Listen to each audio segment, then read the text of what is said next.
Singapore. And thank you very much for your company here on Singapore Tonight. Oh, we're going for a commercial break. That's right. That's right. We're not just yet, Glenda. Well, an estimated 1 billion people around the world, they marked Earth Day over the past weekend. And we followed nature enthusiasts and volunteers to see what they're doing to help save the planet. We'll have that story after the break.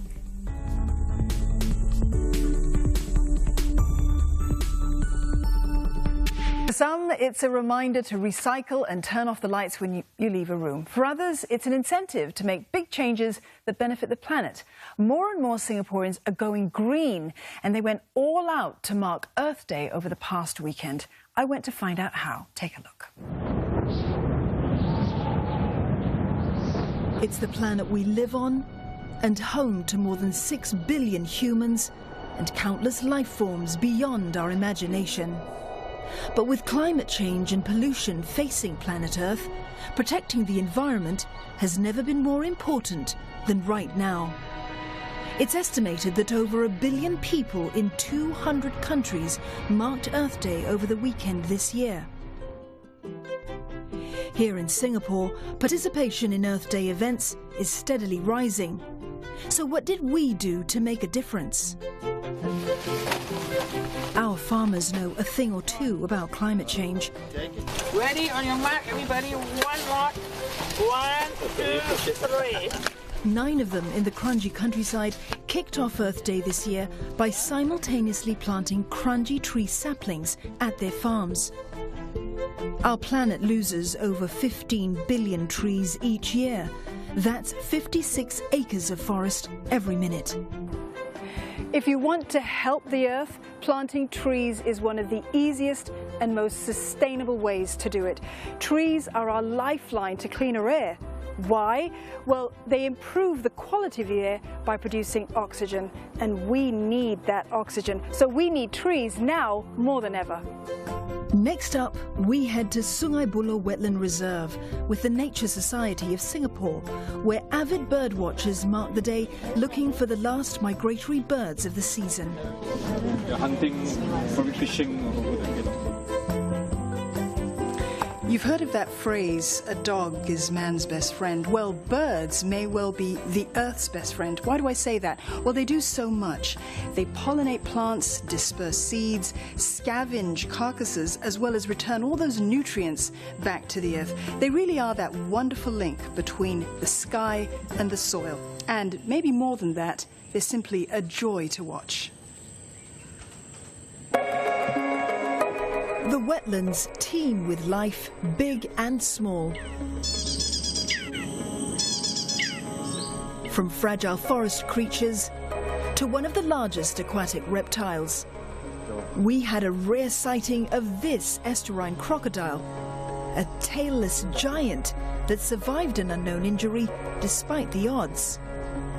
But even in this protected environment lurks an old foe, trash. In these waters, plastic and styrofoam waste are silent killers. They don't biodegrade, but they do break down. Small land and aquatic animals that eat these pieces will die from toxic poisoning, their stomachs blocked with plastic. Marine trash also threatens an important part of the ecosystem just kilometers away. Not far from the wetlands is this featureless landscape. The Kranji mudflats are the feeding grounds of many of the birds that nest at Sungai Buloh. I joined this group of volunteers for some sticky work to collect, categorize and count the marine debris that wash up on our shores. We have to work hard during the short window of the low tide. A first look at a mudflat isn't very picturesque. It's all mud, right? Well, wrong. It's a lot more than mud, in fact. Think of it as a kind of a rich buffet table full of animals that other animals are feeding on, like birds and horseshoe crabs. Now, sadly, Singapore's precious mudflats are plagued by trash like this every single day. All kinds of trash floats in from offshore, and the consequences for marine life can be catastrophic. I'm told that horseshoe crabs like this one are particularly vulnerable. If they get caught up in discarded fishing nets that are embedded in the mudflats, it's hard for them to break free, often leaving them stranded to die a slow death on the beach. Bringing it home after an event like this is the most important message that we can ever send out, where you can make the difference in terms of choices, what you buy. Yeah, the simplest things to do are what to buy from the supermarket. Bringing one of those reusable bags, thinking about bringing a tiffin. I use tiffins, and I think it's quite cool being retro. Instead of packing your meals in a plastic bag or even paper. It's a constant thing that there's trash everywhere near the coastal line. It's very sad. I'm only one man and I can only do so much. I think that these monthly cleanups are actually my small part in helping to do what I can do. By the end of our Earth Day session, we had cleared hundreds of items of marine trash that filled some 50 trash bags. All in all, the trash that we collected, categorized and counted weighed over 400 kilograms. Away from the mudflats, we head to one of the jewels in Singapore's tourism crown, Gardens by the Bay. Some 2,200 people took part in Nat Geo's Earth Day run. While it was a fun day out for many of the runners, supporting the cause of Earth Day was never far from their minds.